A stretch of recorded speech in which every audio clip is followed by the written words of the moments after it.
सदा हो माननीय सभापति जी। 1992 में जब कोचेरिल रमन नारायणन सभापति के तौर पर राज्यसभा में आए तो उनका जबरदस्त स्वागत हुआ।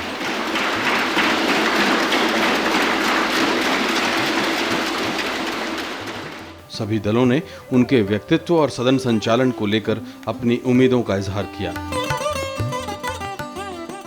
Kind of persuasiveness which I found in you, and I'm quite happy to see you here because the same persuasiveness will be needed in a greater measure in this house. You embody the qualities of gentleness and firmness, both proving to be your strength in running this house with ease and efficiency. इस सदन के सदारत का तजुर्बा, मैं उम्मीद करता हूं कि ये तजुर्बा भी उन्हीं रास्तों पर चलेगा जिन रास्तों पर चलकर आप कामयाबी की मंजिलें तय करते रहे हैं। While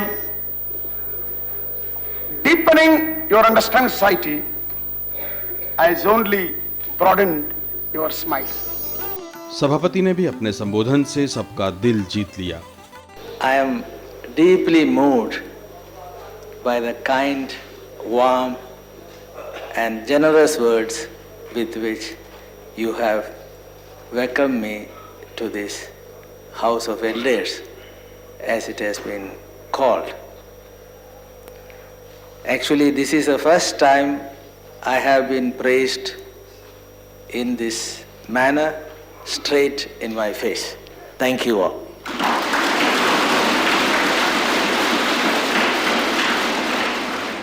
आमतौर पर सभापति के रूप में जब भी उन्होंने व्यवस्थाएं दी वो सदन संचालन में महत्वपूर्ण साबित हुईं। अगस्त 1993 में एक सदस्य के प्रश्न का हिस्सा संपादित कर दिया गया। सदस्य ने सभापति से संरक्षण मांगा। तब उन्होंने व्यवस्था दी कि प्रश्न का हिस्सा नहीं काटा जाना चाहिए था। इसी तरह उन्होंने प्रश्न पूछने वाले सांसद की गैरहाजिरी में दूसरे सदस्यों को पूरक प्रश्न देने की इजाजत भी दी थी, लेकिन ये भी कहा था कि कभी कभार ही ऐसा हो सकता है। उपराष्ट्रपति पद पर कार्यकाल पूरा करने के बाद के.आर. नारायणन जुलाई 1997 में देश के नए राष्ट्रपति चुने गए।